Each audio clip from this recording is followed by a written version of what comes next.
Hola queridos hermanos. Antes de comenzar con esta historia que me ha quitado el sueño durante meses, quiero pedirles que se suscriban a nuestro canal, dejen sus comentarios abajo y compartan este video con quienes necesiten escuchar esta verdad.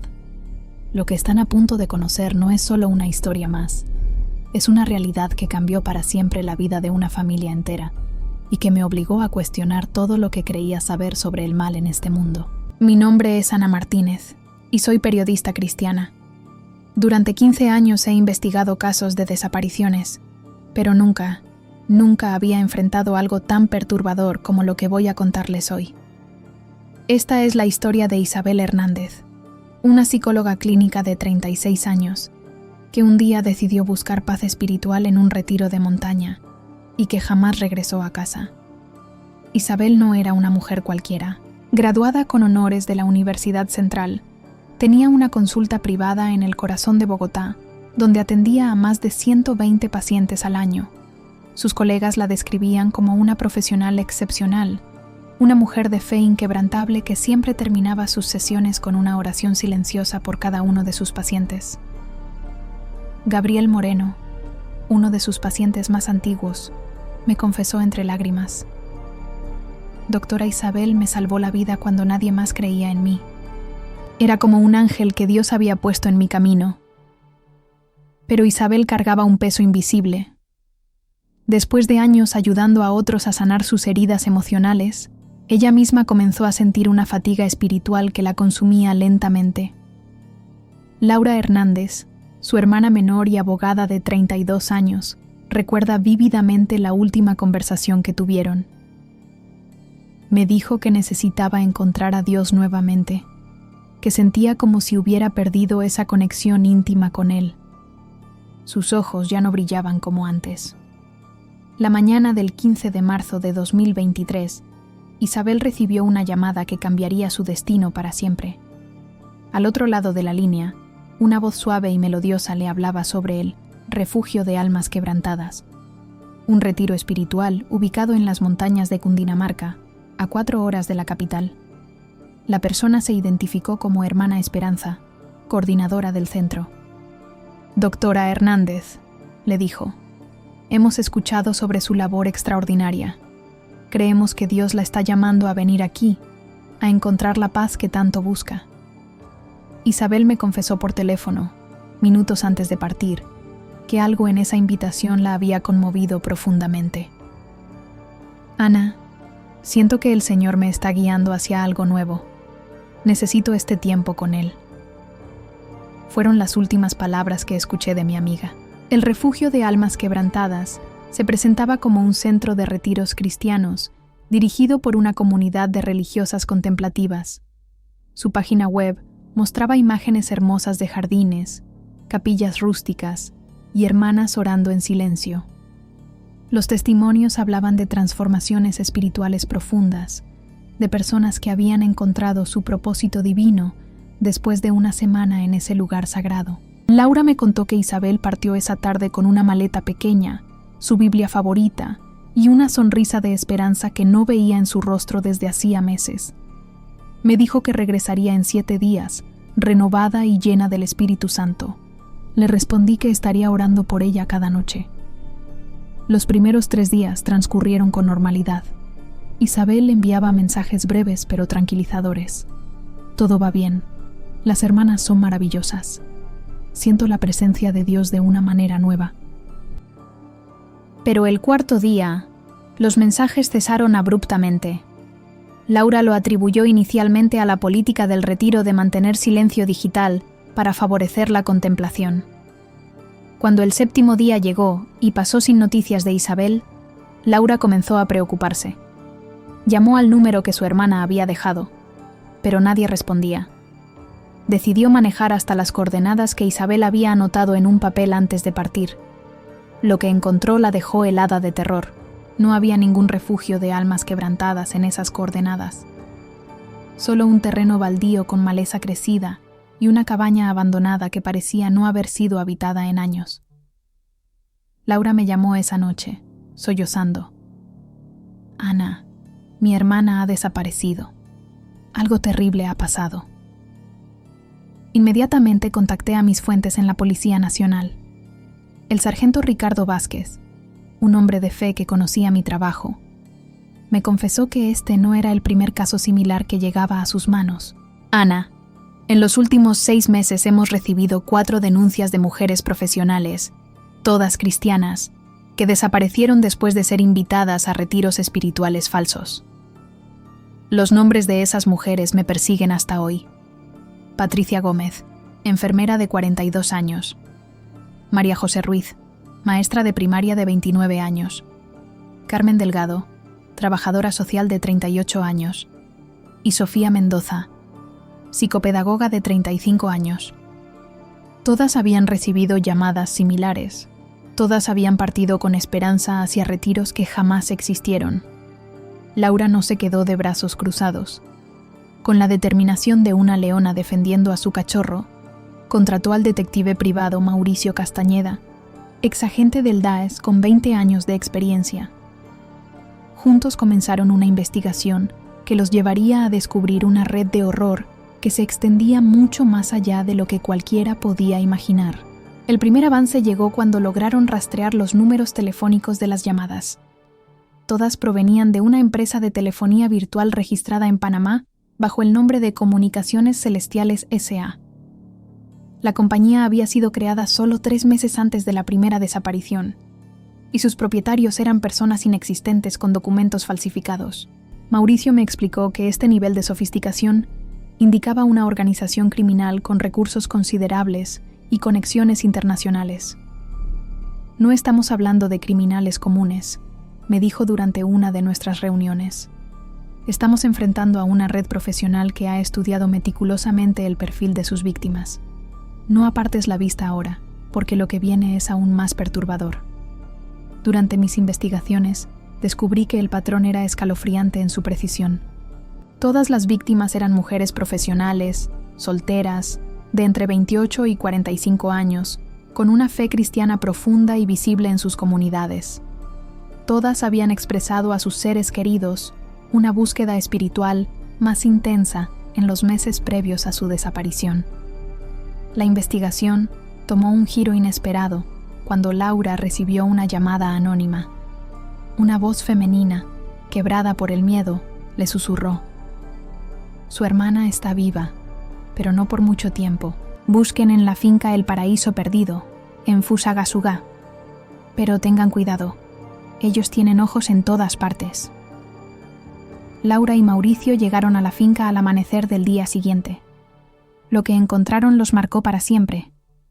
Era una propiedad extensa, aparentemente dedicada al cultivo de flores, pero con varias construcciones subterráneas que no aparecían en ningún plano oficial.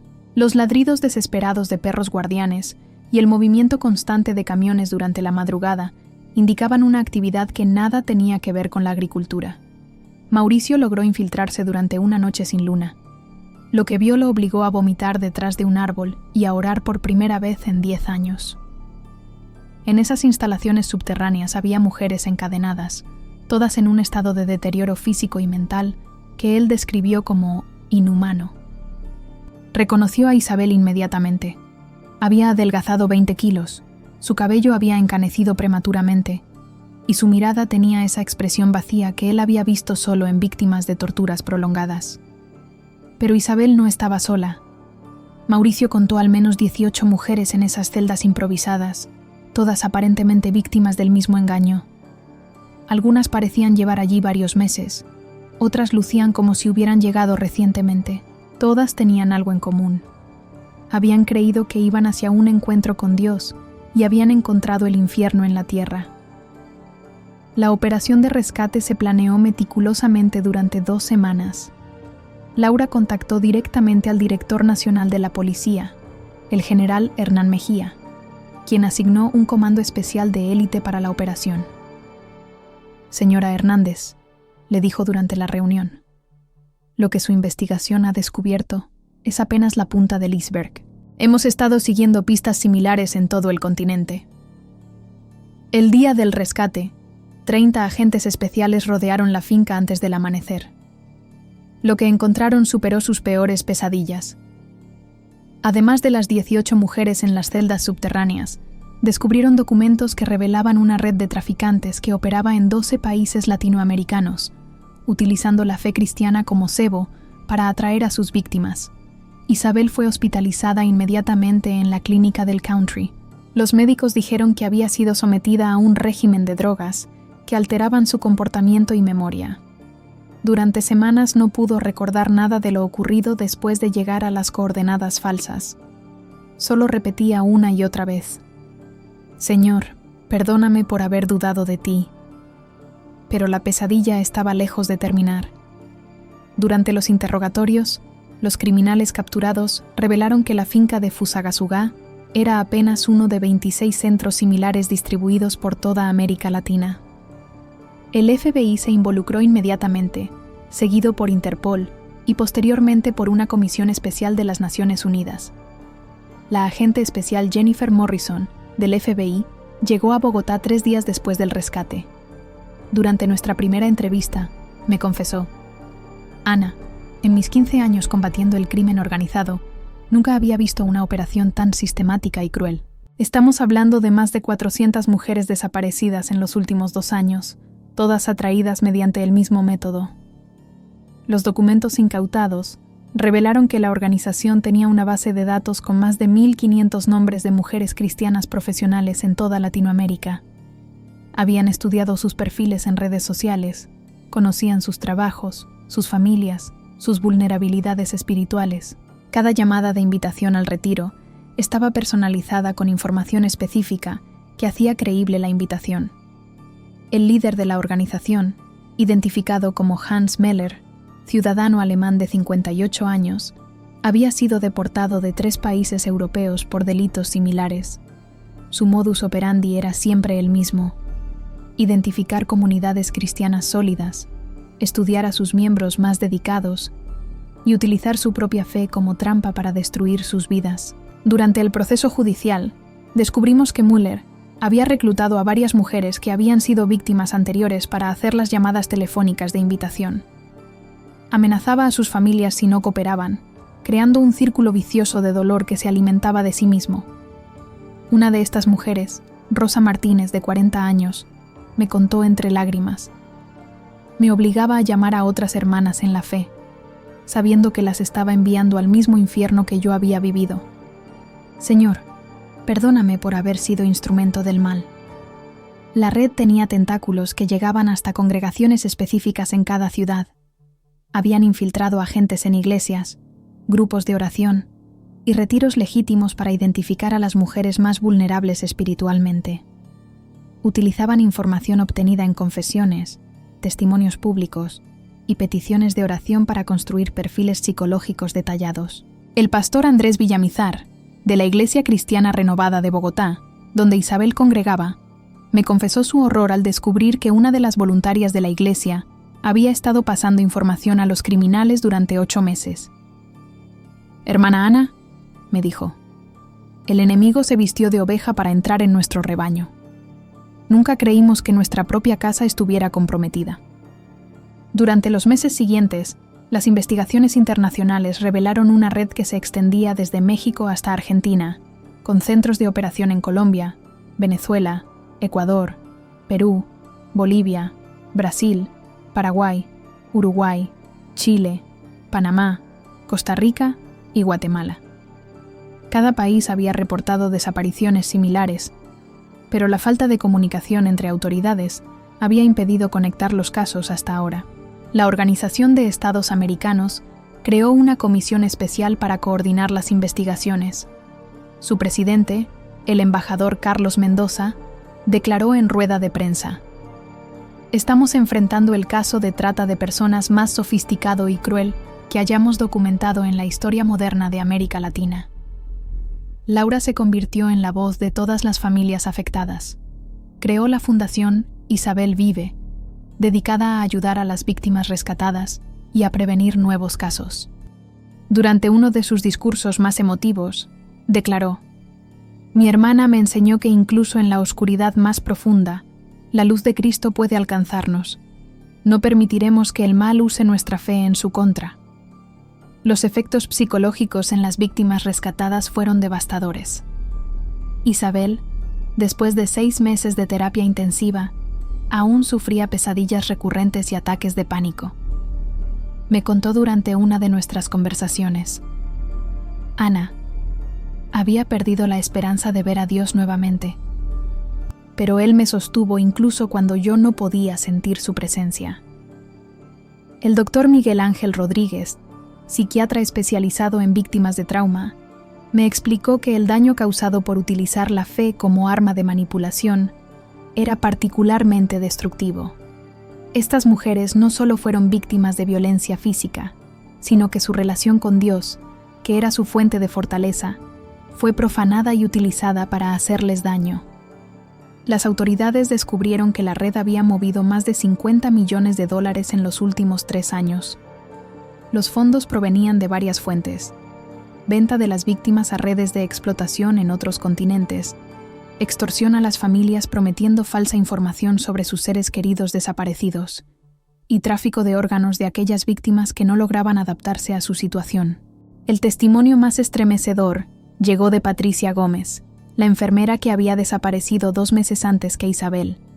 Durante el juicio, declaró: nos hacían participar en ceremonias que parodiaban rituales cristianos, utilizaban versículos bíblicos para justificar los castigos, transformaron mi amor por Cristo en mi mayor fuente de terror. La investigación reveló que Mueller había estudiado teología en seminarios católicos y protestantes durante su juventud, conocimiento que utilizaba para manipular psicológicamente a sus víctimas. Podía citar las escrituras con fluidez y conocía íntimamente las doctrinas que más consolaban a las mujeres cristianas, información que luego torcía para quebrar su resistencia mental. 18 países modificaron sus legislaciones sobre trata de personas después de este caso. El Protocolo Isabel, como lo denominó la ONU, estableció nuevos procedimientos de comunicación internacional para casos de desapariciones con patrones similares. También se crearon programas de capacitación para líderes religiosos sobre cómo identificar y prevenir la infiltración de redes criminales en comunidades de fe. La agente Morrison me confesó que encontraron evidencia de al menos otros 2 casos similares operando en África y Asia, utilizando el mismo método pero adaptado a las particularidades religiosas de cada región. Ana, esto es una pandemia criminal que utiliza la fe de las personas como su principal herramienta de destrucción. El proceso judicial se extendió durante 18 meses. Mueller fue condenado a 60 años de prisión, pero su red había sido tan cuidadosamente construida que continuó operando durante meses después de su captura. Sus lugartenientes habían establecido protocolos para continuar las operaciones, incluso si el liderazgo era desmantelado. Durante este tiempo, Laura desarrolló un protocolo de seguridad que ahora utilizan más de 300 iglesias en América Latina. Incluye verificación de identidad de organizadores de retiros, confirmación de ubicaciones físicas reales y sistemas de comunicación regular durante cualquier actividad espiritual fuera de la comunidad local. El impacto en las congregaciones fue profundo. Muchos pastores reportaron que sus feligreses desarrollaron desconfianza hacia invitaciones espirituales de fuentes desconocidas. El reverendo Eduardo Molina, de la Iglesia Bautista Central, me dijo: Satanás logró sembrar miedo donde antes había fe espontánea. Ahora nuestras hermanas dudan antes de responder a llamados que podrían ser genuinos. Isabel regresó gradualmente a su práctica profesional, pero nunca volvió a ser la misma. Sus pacientes notaron un cambio en su enfoque terapéutico. Ahora incluía elementos específicos sobre discernimiento espiritual y protección contra manipulación religiosa. Gabriel Moreno me contó: la doctora Isabel ahora me enseña que Dios nunca usa el miedo o la urgencia para guiarnos hacia Él. Las víctimas rescatadas formaron un grupo de apoyo que se reúne semanalmente. Durante una de estas reuniones a la que Laura me permitió asistir, escuché testimonios que me quebraron el corazón. Carmen Delgado, la trabajadora social, compartió: tardé 8 meses en poder orar nuevamente sin sentir pánico, pero Dios me devolvió mi voz y ahora la uso para advertir a otras.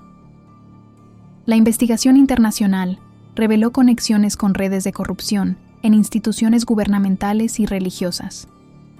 Varios funcionarios de migración en 4 países fueron arrestados por facilitar el transporte de víctimas. 2 pastores fueron destituidos al descubrirse que habían proporcionado información sobre sus congregantes a cambio de donaciones a sus iglesias. El caso también expuso las vulnerabilidades de las redes sociales cristianas. Los criminales habían creado perfiles falsos en plataformas religiosas, grupos de WhatsApp de oración y páginas de Facebook de ministerios inexistentes para recopilar información sobre potenciales víctimas. Facebook y WhatsApp implementaron nuevos algoritmos de seguridad específicamente diseñados para detectar este tipo de actividad. María José Ruiz, la maestra desaparecida, nunca fue encontrada. Su caso permanece abierto y su familia continúa buscándola. Su madre, doña Esperanza Ruiz, me dice cada vez que la veo: sé que mi niña está con el Señor, pero necesito encontrar su cuerpo para darle sepultura cristiana. El trabajo de la Fundación Isabel Vive se expandió internacionalmente. Laura viaja regularmente a otros países para capacitar autoridades y líderes religiosos sobre prevención de este tipo de crímenes. Durante una conferencia en México declaró: el enemigo utilizó nuestra mayor fortaleza contra nosotras, pero Dios está transformando nuestra experiencia en protección para otras. Los efectos colaterales del caso continúan manifestándose. Las inscripciones en retiros espirituales legítimos disminuyeron en un 70% durante el primer año después de los arrestos. Muchos ministerios genuinos tuvieron que cerrar por falta de participantes, creando un daño adicional a las comunidades cristianas. El Dr. Rodríguez estableció un protocolo de tratamiento específico para víctimas de manipulación religiosa. El proceso de sanidad es más complejo que en otros tipos de trauma, me explicó. Debemos reconstruir su relación con Dios mientras tratamos el daño psicológico. Es como reparar un corazón mientras aún late. Durante mis investigaciones, descubrí que Isabel no había sido seleccionada al azar. Su perfil profesional como psicóloga la convertía en una víctima particularmente valiosa para la red. Planeaban utilizarla para evaluar y quebrar psicológicamente a otras víctimas. Los documentos encontrados contenían notas específicas sobre cómo utilizar su conocimiento profesional en contra de otras mujeres. La recuperación de Isabel incluyó un componente espiritual intensivo. El padre Antonio Guerrero, especialista en sanidad interior, trabajó con ella durante meses para restaurar su confianza en el discernimiento espiritual. Hermana Isabel, me dijo durante una sesión a la que me permitió asistir, Dios nunca nos abandonó. Él estuvo allí incluso cuando el mal intentó separarnos de su amor. Las investigaciones forenses en los centros de detención revelaron evidencia de tortura sistemática diseñada específicamente para quebrar la fe de las víctimas. Utilizaban símbolos cristianos en los castigos, forzaban a las mujeres a blasfemar para recibir comida y las obligaban a participar en parodias sacrilegas de ceremonias religiosas.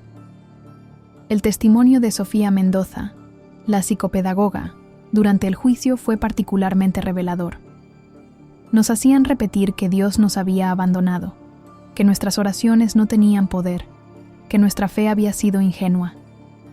Era una tortura diseñada para destruir nuestro alma antes que nuestro cuerpo. La red había desarrollado manuales específicos para cada denominación cristiana. Conocían las diferencias doctrinales entre católicos, protestantes, pentecostales y evangélicos, y adaptaban su manipulación psicológica según las creencias específicas de cada víctima. Este nivel de sofisticación indicaba años de preparación y estudio.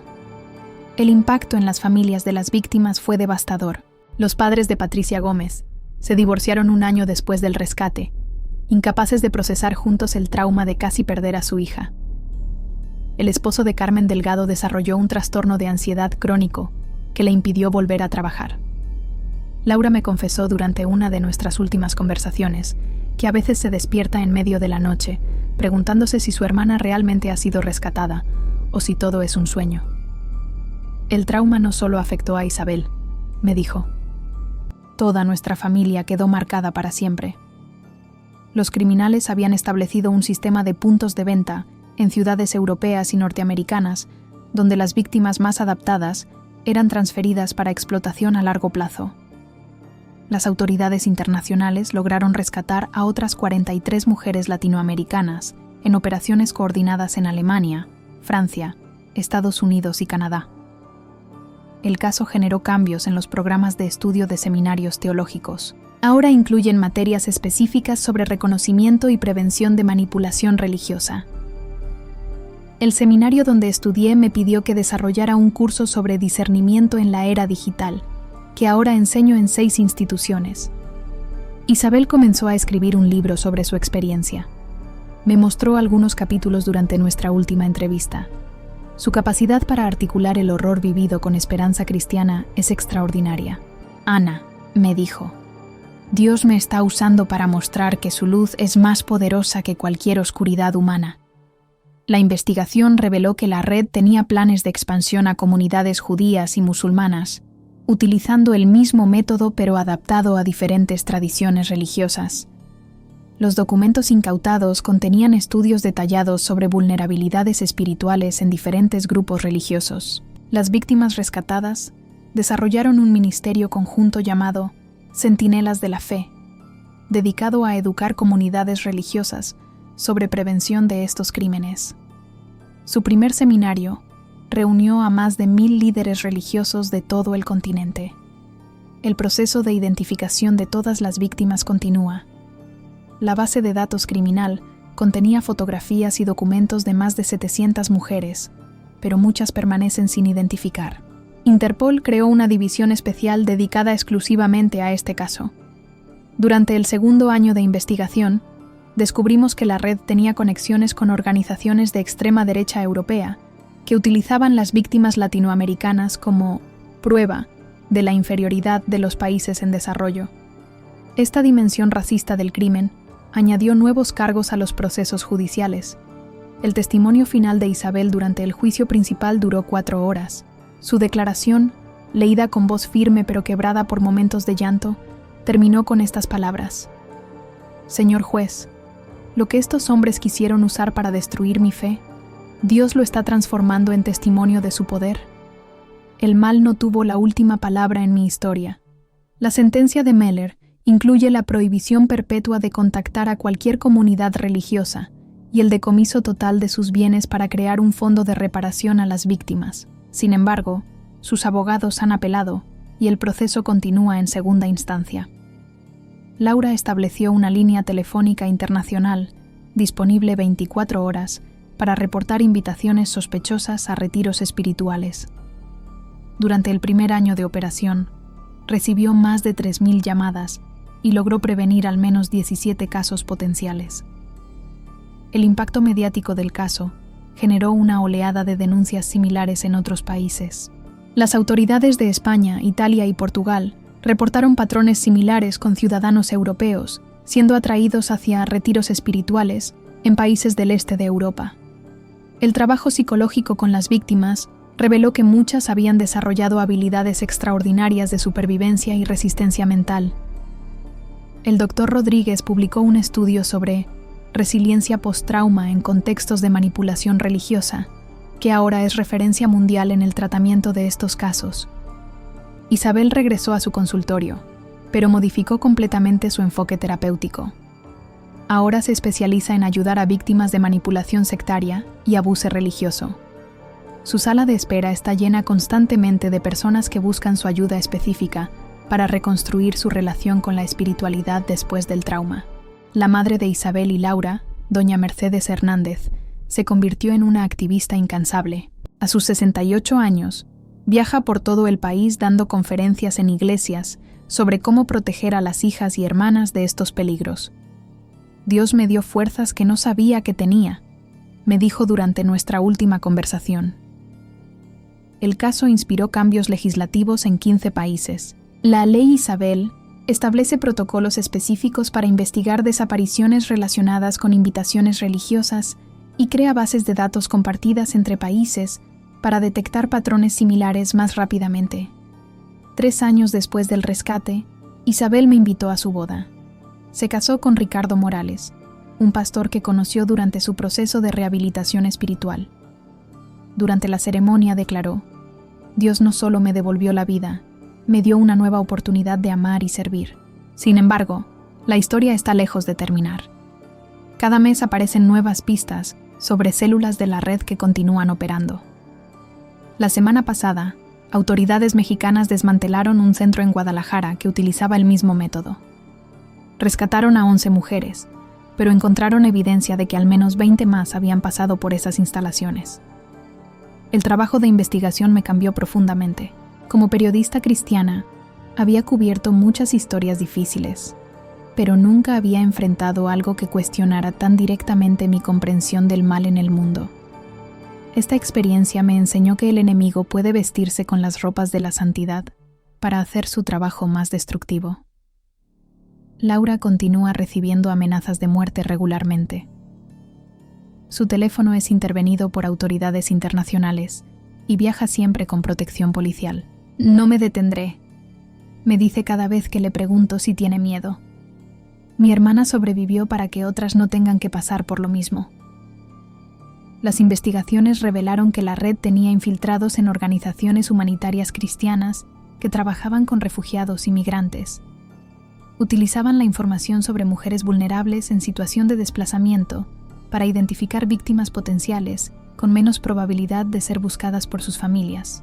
El testimonio de las víctimas sirvió para desarrollar nuevos protocolos de investigación internacional. El método Isabel ahora es utilizado por policías de 22 países para identificar redes de trata que utilizan manipulación religiosa como herramienta principal. Durante el proceso judicial, se descubrió que Mueller había intentado establecer contacto con otros criminales especializados en abuso sectario. Su correspondencia, interceptada en prisión, revelaba planes para crear una universidad del crimen religioso, donde enseñar métodos de manipulación espiritual a otros delincuentes. El impacto del caso en mi propia fe fue profundo. Durante meses cuestioné cómo Dios había permitido que el mal utilizara la religión de manera tan perversa. Fue Isabel quien me ayudó a entender que incluso en la experiencia más oscura, la luz de Cristo había estado presente, sosteniendo a las víctimas y preparando su liberación. Las autoridades estiman que la red completa pudo haber afectado a más de 1,200 mujeres en sus 5 años de operación. Muchas nunca serán identificadas, sus destinos permanecerán como heridas abiertas en el corazón de sus familias. El Centro de Rehabilitación Esperanza Renovada, fundado con los recursos confiscados a la red criminal, ha atendido a más de 300 víctimas de manipulación sectaria de toda América Latina. Su directora, la doctora Ana Sofía Mendoza, me explicó que el proceso de sanidad puede tomar años. No solo debemos sanar el trauma físico y psicológico, sino reconstruir la capacidad de confiar en experiencias espirituales genuinas. Gabriel Moreno, el paciente de Isabel que tanto la admiraba, se convirtió en uno de los principales defensores de su causa. Utilizó sus ahorros para crear becas de estudio para hijos de víctimas de trata. Doctora Isabel me enseñó que de las heridas más profundas pueden brotar los frutos más hermosos, me dijo durante la ceremonia de entrega de las primeras becas. La investigación forense de los dispositivos electrónicos incautados reveló una biblioteca digital con más de 10.000 archivos sobre técnicas de manipulación psicológica, lavado de cerebro y control mental. Este material había sido compilado durante décadas e incluía estudios sobre experimentos nazis, técnicas de tortura de dictaduras latinoamericanas y métodos de sectas destructivas. El padre Antonio Guerrero, quien trabajó en la rehabilitación espiritual de Isabel, desarrolló un protocolo terapéutico que ahora utilizan psicólogos cristianos en todo el mundo. Descubrimos que las víctimas de abuso religioso necesitan un proceso muy específico para separar el trauma humano de su relación con Dios, me explicó durante una de nuestras entrevistas. 5 años después del rescate, Isabel publicó su libro, En la oscuridad, su luz me sostuvo. Se convirtió inmediatamente en un bestseller y ha sido traducido a 12 idiomas. Los ingresos del libro financian programas de prevención en comunidades cristianas vulnerables de toda América Latina. Durante el lanzamiento de su libro, Isabel compartió por primera vez detalles específicos de su cautiverio que no había revelado durante el juicio.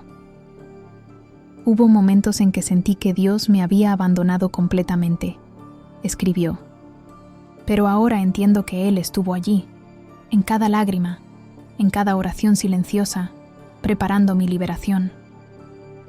La red había desarrollado un sistema de clasificación de víctimas según su resistencia psicológica. Las mujeres con fe más sólida eran sometidas a tratamientos más intensivos, diseñados específicamente para quebrar su resistencia espiritual. Isabel había sido clasificada en el nivel más alto de resistencia, lo que explicaba la brutalidad particular de su tratamiento. Laura recibió el Premio Internacional de Derechos Humanos de la ONU por su trabajo en la desarticulación de la red. Durante su discurso de aceptación, declaró: «Este reconocimiento no es mío, es de todas las mujeres que sufrieron, de las que fueron rescatadas y de las que aún esperamos encontrar. Es de cada madre que no se rindió, de cada hermana que siguió buscando». El impacto del caso generó una nueva especialización en criminología, el estudio de redes criminales que utilizan manipulación religiosa.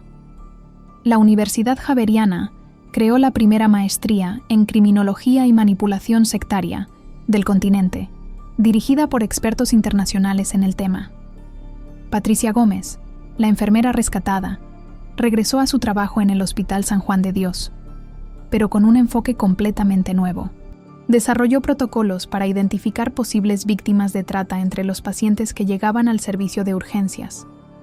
Su método ha permitido rescatar a otras 18 mujeres en los últimos 3 años. La Conferencia Episcopal Latinoamericana emitió una carta pastoral sobre discernimiento espiritual en tiempos de peligro, que ahora se lee en misas especiales dedicadas a la protección de las mujeres cristianas. El documento establece criterios claros para evaluar la legitimidad de invitaciones espirituales y retiros religiosos. Carmen Delgado, la trabajadora social, nunca pudo regresar completamente a su trabajo anterior. Las secuelas psicológicas la incapacitaron para trabajar con casos de trauma, irónicamente el área donde más había brillado antes de su desaparición. Sin embargo, encontró un nuevo propósito enseñando técnicas de autoprotección a mujeres en comunidades rurales. El caso inspiró la creación del Código Ágata, un sistema de alerta temprana que utilizan iglesias y ministerios para verificar la legitimidad de organizaciones que invitan a sus miembros a actividades externas. El sistema ha prevenido más de 100 casos sospechosos en los últimos 2 años. Mueller intentó suicidarse en prisión 2 veces durante el primer año de su condena. Sobrevivió ambos intentos, pero desarrolló un deterioro mental progresivo que los psiquiatras forenses atribuyen a la confrontación con la magnitud de su crimen.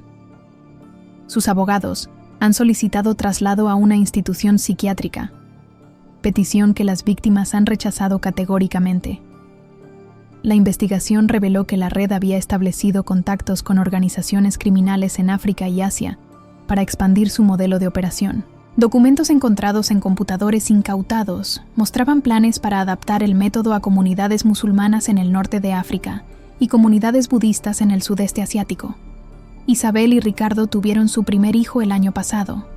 Lo llamaron Gabriel, en honor al paciente de Isabel que nunca perdió la fe en su recuperación. Durante el bautizo, Isabel declaró: «Este niño es la prueba de que Dios puede crear vida nueva incluso de las experiencias más destructivas». El trabajo de la Fundación Isabel Vive se expandió para incluir programas de prevención en redes sociales. Desarrollaron algoritmos para detectar patrones de comunicación similares a los utilizados por la red criminal, información que comparten gratuitamente con plataformas digitales y autoridades internacionales. Las víctimas rescatadas mantienen un grupo de WhatsApp donde se apoyan mutuamente día a día. Durante crisis emocionales, ataques de pánico o pesadillas, siempre hay alguien disponible para orar y acompañar. Nos convertimos en hermanas de una manera que trasciende la biología, me explicó Sofía Mendoza. La madre de María José Ruiz, la maestra que nunca fue encontrada, murió el año pasado sin conocer el destino de su hija. En su lecho de muerte, pidió que se siguiera buscando. Mi niña está esperando que la encontremos. No puedo irme sin saber qué pasó con ella. El Centro de Investigación Forense de la Fiscalía General desarrolló nuevas técnicas para analizar comunicaciones digitales en casos de trata de personas. El protocolo Hernández, nombrado así en honor a Isabel y Laura, ahora es utilizado por investigadores de 30 países. Durante el 4º año después del rescate, se descubrió una célula de la red que había continuado operando en Venezuela. Utilizaban la crisis humanitaria del país para atraer mujeres desesperadas con promesas de refugio espiritual en Colombia. Las autoridades lograron desmantelar la operación, pero confirmó que la red había sido diseñada para sobrevivir incluso después de la captura de sus líderes principales. El testimonio de Isabel ha sido utilizado en entrenamientos de agentes del FBI, Interpol y la Policía Nacional de más de 20 países. Su capacidad para articular los métodos específicos de manipulación psicológica ha ayudado a desarrollar nuevas técnicas de interrogatorio y rehabilitación de víctimas. Laura se casó 2 años después del rescate de su hermana. Su esposo, Miguel Ángel Torres, es también abogado especializado en derechos humanos. Juntos han llevado el caso ante la Corte Interamericana de Derechos Humanos, buscando establecer precedentes legales que protejan a víctimas futuras. El impacto del caso en mi vida profesional fue transformador. Dejé el periodismo tradicional para especializarme completamente en investigación de crímenes que utilizan manipulación religiosa. He documentado casos similares en Brasil, México, Argentina y Guatemala, todos inspirados en el modelo de Mueller. Las instalaciones donde las víctimas fueron retenidas fueron convertidas en un centro de memoria y educación sobre trata de personas. Miles de estudiantes, líderes religiosos y autoridades visitan el lugar cada año para aprender sobre los métodos utilizados por estas redes criminales. Patricia Gómez desarrolló síndrome de estrés postraumático complejo que le impide mantener relaciones románticas estables. Los hombres no entienden que mi cuerpo y mi alma fueron profanados de maneras que no puedo explicar, me confesó durante una de nuestras últimas conversaciones. El caso generó una nueva línea de investigación académica sobre victimización religiosa sistemática. Universidades de Harvard, Oxford y la Sorbona han establecido cátedras específicas para estudiar este fenómeno, utilizando el caso Isabel como modelo principal de análisis. Carmen Delgado murió por suicidio 3 años después de su rescate. Su familia donó sus órganos, salvando 4 vidas. En su carta de despedida escribió: "No pude vencer los demonios que me dejaron, pero espero que mi muerte sirva para que otros vivan". La muerte de Carmen generó una crisis profunda en el grupo de víctimas rescatadas. Isabel tuvo una recaída emocional severa que requirió hospitalización durante 2 semanas. Me sentí culpable por haber logrado sanar cuando ella no pudo, me explicó durante su proceso de recuperación. Las autoridades internacionales han documentado la aparición de al menos 12 redes similares en diferentes continentes, todas utilizando variaciones del método desarrollado por Mueller. La Operación Fe Perdida se ha convertido en el esfuerzo internacional más grande para combatir la trata de personas con manipulación religiosa. Isabel regresó a dar conferencias públicas después de la muerte de Carmen, sintiendo que era su responsabilidad honrar la memoria de quienes no pudieron superar el trauma. Carmen murió para que yo entendiera que mi sanidad tiene un propósito más grande que mi propia paz, declaró durante su primera conferencia después de la crisis. El libro de Isabel ha inspirado la creación de grupos de apoyo para víctimas de abuso sectario en más de 40 países. Estos grupos utilizan su testimonio como herramienta terapéutica principal, ayudando a otras víctimas a entender que la sanidad es posible incluso después del trauma más severo. Laura anunció el mes pasado que está embarazada de su primer hijo. Durante la conferencia de prensa, declaró: "Este bebé crecerá en un mundo donde espero que ninguna mujer tenga que vivir lo que vivió mi hermana. Ese es nuestro compromiso con el futuro". Las últimas investigaciones han revelado que Mueller había estado planeando expandir sus operaciones a comunidades cristianas en Estados Unidos y Canadá. Documentos encontrados en su celda muestran estudios detallados sobre megaiglesias y ministerios televisivos, donde planeaba reclutar víctimas con mayor poder adquisitivo. El impacto económico del desmantelamiento de la red superó los $200 millones en daños directos e indirectos. Los costos incluyeron operaciones de rescate, tratamiento médico y psicológico de víctimas, procesos judiciales internacionales y programas de prevención implementados en múltiples países. Isabel cumplió su sueño de regresar a ayudar a otros, pero de una manera que nunca había imaginado. Su consulta ahora se especializa exclusivamente en víctimas de trauma religioso y tiene una lista de espera de más de 200 pacientes de toda América Latina. 5 años después del rescate, las pesadillas de Isabel han disminuido significativamente, pero aún despierte algunas noches gritando. Ricardo me sostiene hasta que pasa la tormenta. Me cuenta. Me recuerda que estoy en casa, que estoy segura, que Dios nunca me soltó. Queridos hermanos, han pasado más de 3 horas desde que comencé a contarles esta historia, y aún siento que apenas he arañado la superficie del horror y la esperanza que representa el caso de Isabel. Esta historia me cambió como persona, como periodista y como cristiana. Mientras escribo estas líneas finales, Isabel está en su consulta atendiendo a una joven de 22 años que fue víctima de una secta destructiva. Laura está en Ginebra presentando un informe ante las Naciones Unidas sobre los avances en la lucha contra la trata religiosa. La Fundación Isabel Vive acaba de abrir su 10ª sede internacional, pero hay algo que no puedo quitarme de la mente, algo que Isabel me confesó durante nuestra última entrevista hace 2 semanas. Ana, a veces siento que mi historia real apenas está comenzando, que todo lo que viví fue para prepararme para algo más grande que aún no entiendo completamente. Y es que la verdad, hermanos, es que esta historia no tiene un final definitivo. Cada día aparecen nuevas pistas, nuevas víctimas son rescatadas, nuevas redes son desmanteladas. El mal que utilizó la fe como arma sigue mutando, adaptándose, buscando nuevas formas de destruir lo más sagrado en el corazón humano. María José Ruiz sigue desaparecida. Su fotografía está en la oficina de Laura, en el centro de rehabilitación, en las oficinas de Interpol de 15 países. Cada mañana, alguien ora por ella. Cada noche, su madre visita su tumba vacía y susurra: «Volveré mañana, mi amor». Pero también es cierto que cada día Isabel ayuda a una víctima más a reconstruir su relación con Dios. Cada semana, Laura previene una desaparición potencial. Cada mes se rescata a una mujer más que había perdido toda esperanza. Esta es una historia sin final porque el bien y el mal siguen luchando en nuestro mundo, porque hay mujeres que en este momento están recibiendo llamadas telefónicas de voces suaves que les prometen encuentros con Dios en lugares que no existen, y porque hay hermanas como Laura que nunca dejarán de buscar, familias como la de Isabel que nunca se rendirán, comunidades de fe que han aprendido a protegerse sin perder su capacidad de confiar. Si has llegado hasta aquí, si has escuchado esta historia completa, es porque Dios quiere usarte como centinela. Tal vez para proteger a tu hermana, tu hija, tu amiga.